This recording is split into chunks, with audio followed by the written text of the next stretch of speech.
What's up everyone, Art at Patience Metal Fab, and I'm back here with another episode on the first jet Firebird that we were working on not too long ago. You can see that the wheels are mocked up, they're looking really good. Those extended wheel tubs allowed us to fit these huge 335 tires under here. So this kind of gives us an idea of what the car is going to look like in the end with some variable height adjustment, so it may or may not have this sort of fitment when we're all done.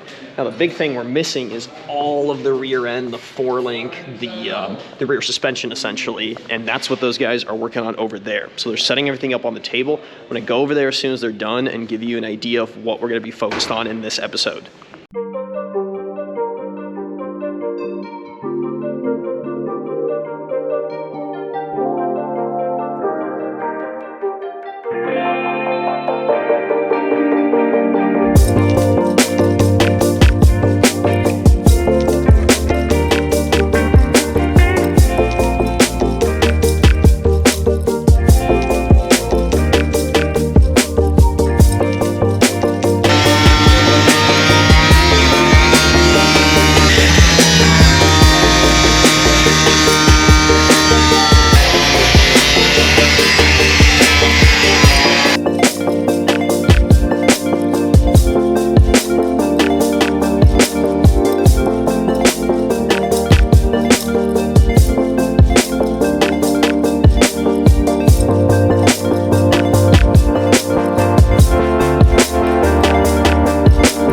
Ben made really quick work of the driver's side wheel well. It is all buttoned up, and now we're moving on to the four-link. As you saw, he started putting in the main sub-assembly here, and it was allegedly a bolt-in kit. I know he struggled a little bit more than we anticipated. Is that how it usually goes? Yeah, we'll chalk it up to tolerance in 1969 for GM instead of throwing that one at RideTech's feet. So we did have to do a little bit of massaging to the floor, and we actually cut a strip out in the trunk where this is going to stick up through, but that's actually going to lend itself real nicely to the roll bar step in this process.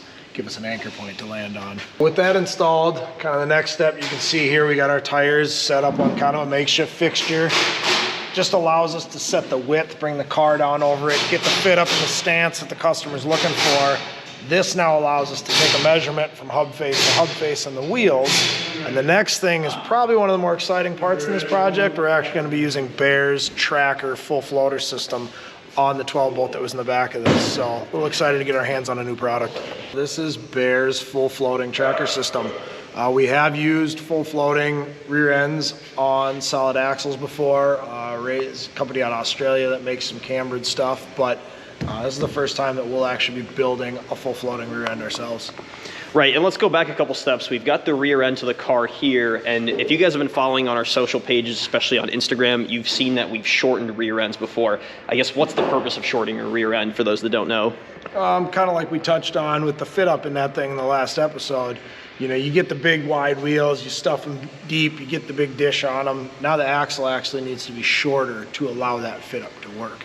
Right, and everything starts with actually chopping this. So we've cut out some of the brackets here. We're gonna take what looks like 6 to 8 inches out of this by the time it's all said and done. We'll find out here shortly. We gotta do some math on this and figure out how much this actual spindle takes up in real estate so we can account for how narrow we actually want this rear end. But I think we're going to be taking a decent amount off each side. Kind of give you an idea of why the full floater system works the way it does, especially when you get into pro touring and you're cornering hard on a heavy car that's got 335s, 345s. It's critical in order to avoid pad knockback and allow you to run a bigger caliper that you get rid of axle flex. So if you look right here, I've got a conventional axle. This is what came out of this thing. It's a pretty good setup. Somebody had C-clip eliminators in it already. It's got a big Ford bearing on it. So, you know, somebody's built a decent rear end here. The problem is, you can see the bearing actually supports the axle right here. You move this far out, this is actually where the hub, face, and the wheel mounts to. So what happens when you're cornering and putting heavy G-loads on a conventional axle like this flange will actually flex. The axle will actually bend around its support point. And what that does is it can, any number of things. You can damage the axle, you can push the pads back in the caliper, which then requires you to double pump the pedal on the next turn to get rid of pad knockback.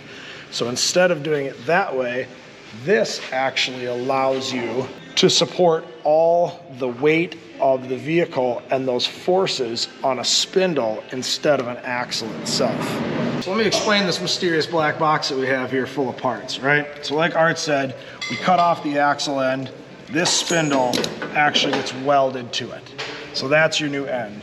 Your bearings slide over. Obviously we don't have seals on this yet, but hub slides over the top. Your other bearing slides in. You get your spanner nut that goes on. And then essentially, this end cap is what actually drives the hub. So once this whole assembly is sitting up here, then there's nothing more than a spline shaft. One side to match the splines on the axle to engage the differential. The other side comes through. The end cap sits on it. Splines engage there. There's a little grease cap that goes on there. And then when you're all said and done, all of the weight is supported by the spindle. The shaft itself doesn't do anything other than turn the wheel. I see the rest of the kit over here, some bearings, seals, looks like some extended studs and hardware. So it's a pretty straightforward kit, but that doesn't mean it's going to be easy to install on this. I think we should stop talking about it and start cutting.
Ben's been working all week long on getting the rear end sorted for this thing, and as you saw, he's done a really great job with that. Now the next step is going to be to pull that all out. He's going to have to do finishing welds on the stuff that is already mocked up and we know fits, then coat it and do final install. Once that's done, he's going to put that floating kit in. We've got the coilovers to go in, and then we can actually put the rear wheels on this thing, get it on the ground, and I can show you what the stance looks like.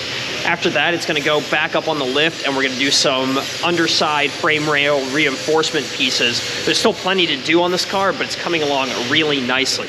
So I'm going to wrap this episode up. In the next one, we're going to start on all those things I mentioned. I appreciate you guys tuning in. If you haven't subscribed to the page, please do, and keep an eye out for the next episode on this one.